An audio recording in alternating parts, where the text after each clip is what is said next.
رمضان بالبشرى أتى يروي النفوس المسلمة رمضان بالبشرى أتى يروي النفوس المسلمة بالخير وأشهد أن محمدًا عبده ورسوله يا أيها الذين آمنوا اتقوا الله حق تقاته ولا تموتن إلا وأنتم مسلمون يا أيها الناس اتقوا ربكم الذي خلقكم من نفس واحدة وخلق منها زوجها وبث منهما رجالا كثيرا ونساء واتقوا الله الذي تساءلون به والأرحام إن الله كان عليكم رقيبا يا أيها الذين آمنوا اتقوا الله وقولوا قولا سديدا يصلح لكم أعمالكم ويغفر لكم ذنوبكم ومن يطع الله ورسوله فقد فاز فوزا عظيما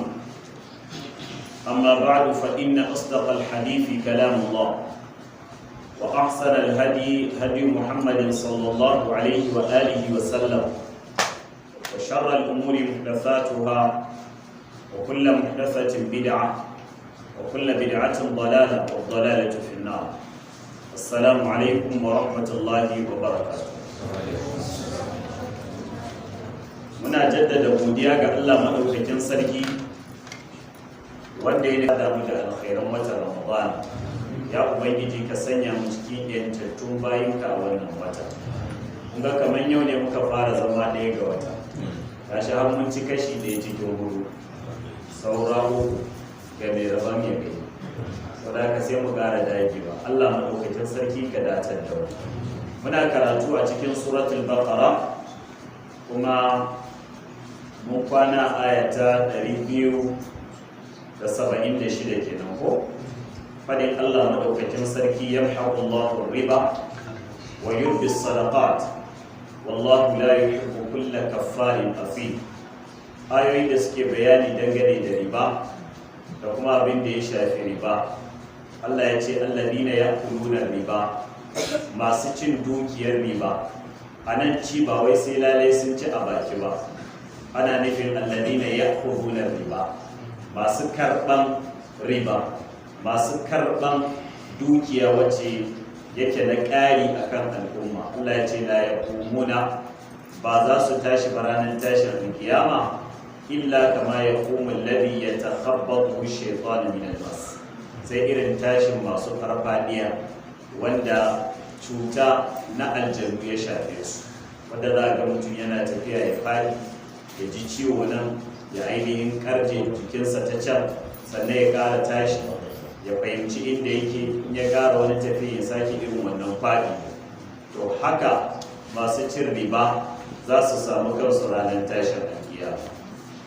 Dalika irin wannan kaskancin rayuwa ya same su ne a filin kiyama bi annahum qalu, saboda suna faɗin cewa innamal bay'u mithlu riba, at-tashbihul maqlub bi ma'ana innamal riba mithlu al-bay', ai riban da suke ci kamar yadda yan kasuwa ne suke cin ribar kasuwanci. Saboda haka babu dalilin da zai sa a halatta kasuwanci sannan kuma a ce a haramta riba. Su ba su ga wannan dalili ba, shi yasa suka ci gaba da mu'amalarsu da riba kuma suna ainihin cin dukiyar kai baka ce Allah madaukakin sarki ya haramta.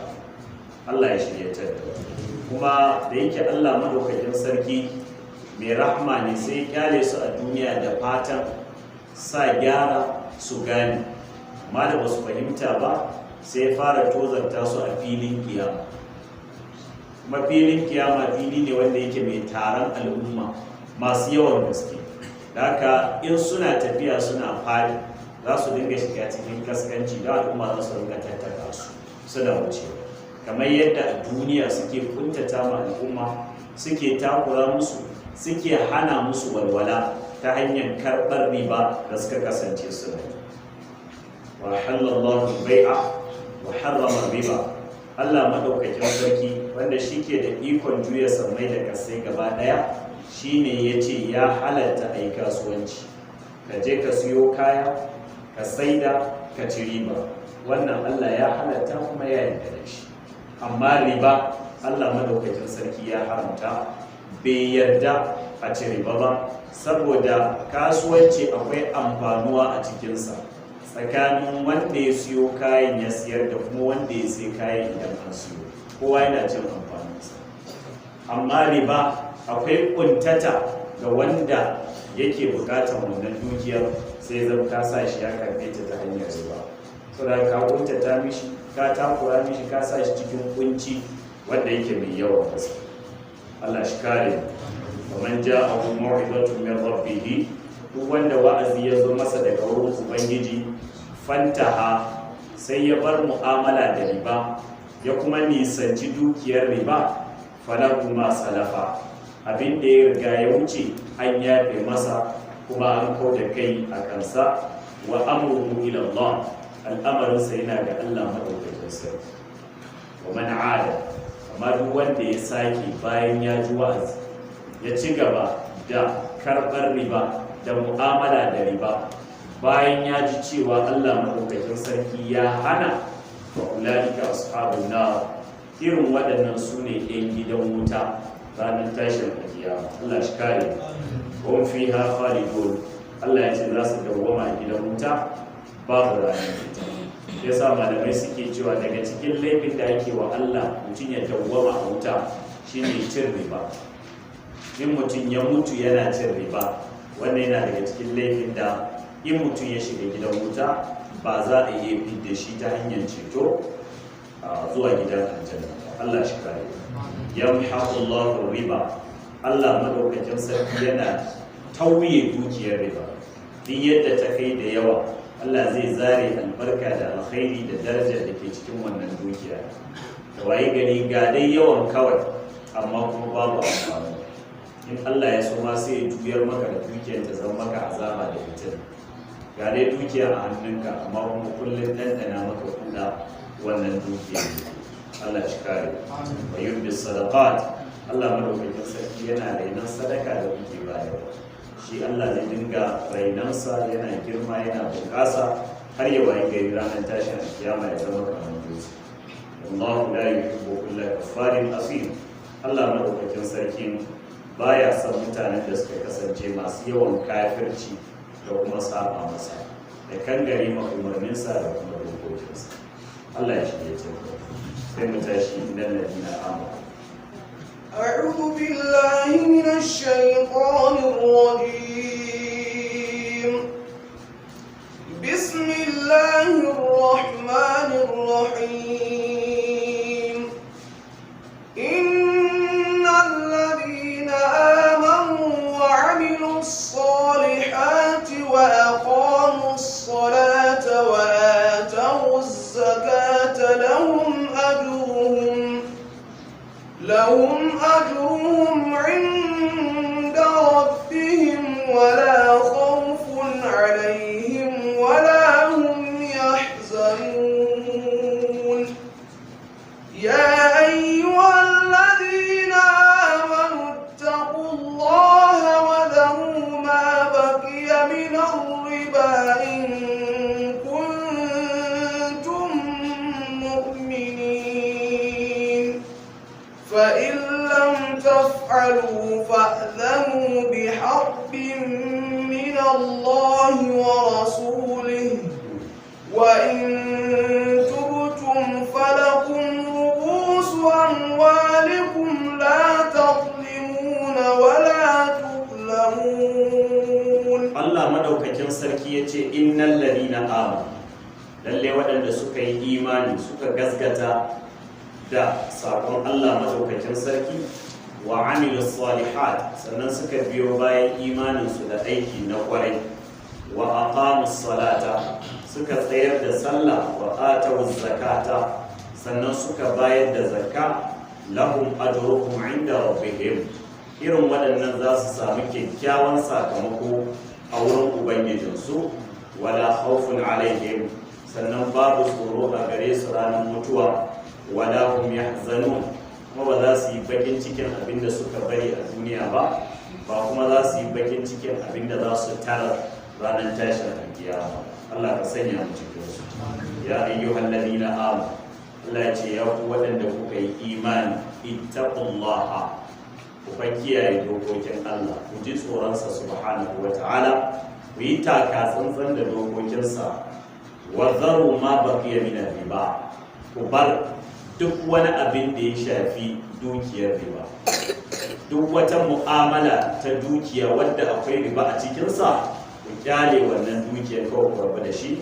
In kuntum mu'minina, in dai kun kasance mu'minan gaskiya ne. Ba a samun mumini kuma ya zama yana mu'amala, yana ta'amuli da dukiyar riba.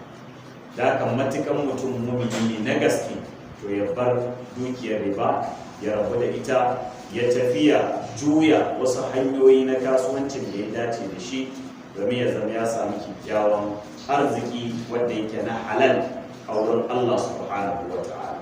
Don haka ittaqullaha, ku ji tsoron Allah madaukakin sarki. Wa dharu ma baqiya min riba, ku bar dukiyar da ya rage na riba wanda yake hannun al'umma, ko kuma ta'amulin da kuka kasance kuna yi na ainihin riba, to ku bar shi kawai in kuntum mu'minin, in dai ku mu'minan gaskiya. Fa in lam taf'al, Allah ya ce in kuwa kun ki bari. Kun ga ta an ja hankali ko nan kuma za a yi tahdidi, bayan an yi tarbibi za a zo a yi tahdid. Ku bari, in kuwa kun ki bari, fa'dhanu bi harbin min Allah wa rasul, to ku je ku yi shiri da kimtsi da tanajin yaki tsakaninku da Allah subhanahu wa ta'ala. Kuma je ku yi shiri da tanaji da kimtsi na yaki tsakaninku da manzon Allah sallallahu alaihi wa alihi wa sallam. Sai mu gani tsakanin mu da kuwa zai ci nasara in za a fafata. Allah ya shirya da haka wannan tsoratarwa ne mai girma. Allah maɗaukakin sarki yana firgita duk wani mai imani ya gane cewa ta'amuli da riba yana ɗaya daga cikin manya-manyan laifuka da kuma manya-manyan sako wadda ake yi wa Allah subhanahu wa ta'ala. Shi yasa Allah maɗaukakin sarki ce duk wanda yake ta'amuli da riba, to lallai ya je shirin yaƙi da Allah subhanahu wa ta'ala. In tubtum falakum ru'usu amwali, Allah ya ce amma idan kun yaki, to za a ba ku uwar dukiyar wanda kuka yi mu'amalar tun asali da shi. Asalin dukiyar ka 50,000 ne, ka ƙara riba na 10,000 ya zama 60, to duk da an haramta riba kuma a haka kuka kulla wancan kasuwancin a farko, to uwar dukiyar ka na 50,000 yana nan a matsayin naka kuma ka karba abinda aka haramta maka kuma aka raba ka da shi shine wannan ƙari da kai a kan wannan dukiya wadda kake buƙatar ya zanto cewa an baka.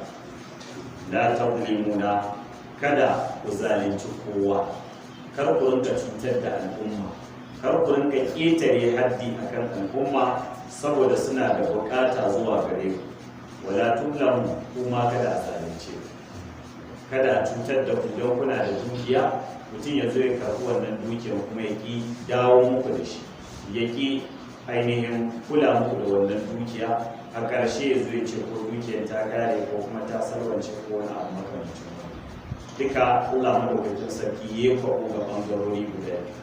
Ɓangaren masu dukiya ya ce kar su zalunci talakawan da za su zo neman aron dukiyar su ta hanyar ɗora musu riba, ko kuma wanda aka ba ku dukiya domin ku je ku amfana da wannan dukiya don ku dawo mutum da dukiyarsa, to kar ku zalunce shi, kada ya zamto cewa ainihin kun salwantar da wannan dukiya kuma an waye gari an yi asararta tsakanin ku da shi gaba ɗaya. Allah shi kare.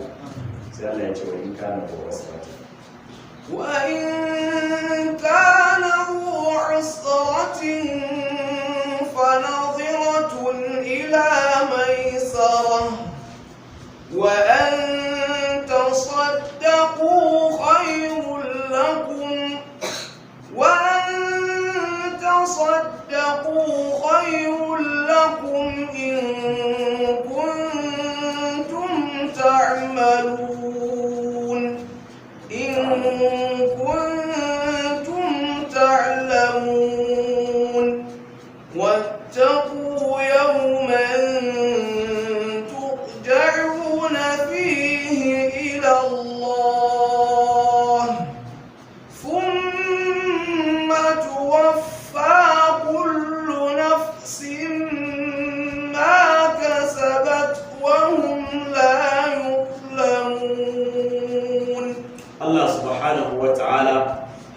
ce wa in kana zu usratin, idan wanda aka ba bashi ya kasance ma'abocin kunci ne, yana cikin rashi da kuma talauci wanda ba zai iya biyan kuɗin da aka bashi ba, fa nadiratun ila maisara, to kai mishi jinkiri zuwa lokacin da zai samu wadata ya biya ku wannan kuɗin. Kun yi da shi zai biya bayan wata ɗaya ko wata biyu, sai wannan lokacin ya yi kuma Allah maɗaukakin sarki bai wadata shi ba, bai ba shi ikon dawo da wannan bashin da ya ci ba, to kada ku ce za ku ƙara mishi akan wannan uwar kuɗi da kuka ba shi tun farko, tunda bai dawo da shi akan lokacin da kuka yi da shi ba. A ku masa jinkiri, ku ɗaga masa kafa zuwa lokacin da zai samu warwarewa da kuma iko da daman biyan wannan bashi da ya karba a hannu. Wa an tasaddaqu khairul lakum, Allah ya ce ku yi musu sadaka cikin wannan dukiya shine mafi alkhairi a gare ku. Allah ya ce in kuntum ta'lamun, in kun san alkhairin da za ku samu idan kuka yi sadaka ga irin waɗannan mutane. Ma'ana mutum ya wayi gari bayi da shi, ko kuma ya wayi gari da yana sa ran samu amma kuma ya zan bai iya samuwa ba, to ba laifi bane a gare ka kai mai imani ka gane cewa wannan yana buƙatar taimako, sai ka taimaka masa. Daga cikin taimakon da za ka yi masa shine ka yafe masa ko dai wani bangare na abin da yake bi bashi, kake bin sa bashi, ko kuma dukkan dukiya idan za ka iya ka ce ka yafe masa gaba ɗaya, ainihin ka bar masa wannan dukiya. Allah ya ce idan kuka yi haka shine yafi alkhairi a gare ku, matukan kun san irin lada da kuma alkhairin da Allah madaukakin sarki ya tanada ga mutumin da yake yafiya ga dan uwansa. Taqu yawman turja'una fihi ila Allah, Allah ya ce ku kiyayi yinin da za ku koma ga Allah subhanahu wa ta'ala, zai tsaida ku yayi muku hisabi ɗaya bayan ɗaya akan abin da kuka kasance kuna aikatawa. Thumma tuwaffa kullu nafsin ma kasabat, sannan kowace rai a cika mata sakamakon abin da ta kasance tana aikatawa. Kowace rai a bata sakamakon aikinta. In mutum ya yi aiki ya ga sakamakon wannan aikin a wurin Allah subhanahu wa ta'ala, wa hum la yuzlamun, sannan ba a zaluntar su. Bi ma'ana ba za a rage musu yawan aikin da suka yi ba kuma za a ɗauko wani aiki na laifi a ƙara musu bayan basu ba. Ina fata mun fahimta. Da haka daidai abin da mutum ya aikata na laifi daidai haka zai kai. Haka nan aikinsa na lada ba za a rage masa a tauye ba, ya zanto cewa ya ga ƙasa da abin da ya aikata. Inna Allah la yuzlimu mithqala dharra, Allah madaukakin sarki baya zaluntar bayi daidai da ƙwayar zarra. Wa in taku hasanatan yudha'ifha wa yu'ti min ladunhu ajran 'azima. In aiki mai kyau ne mutum ya aikata, Allah madaukakin sarki zai ninninka masa lada, sannan kuma ya ba shi kyakkyawan sakamako ranar tashin kiyama na wannan aikin da ya aikata. Allah madaukakin sarki ya shiryatar da mu hanya madaidaici. Waɗannan su ne ayoyi da suke magana dangane da ainihin riba. Kamar yadda na faɗa a jiya, in Allah ya yarda a yau za mu ji shin menene riba, sannan kuma menene ta'amuli ko kuma hanyoyin da mutum zai iya amfani da dukiya ya zama ya ci riba. Allah madaukakin sarki ya shiryatar da mu. Shi kalmar riba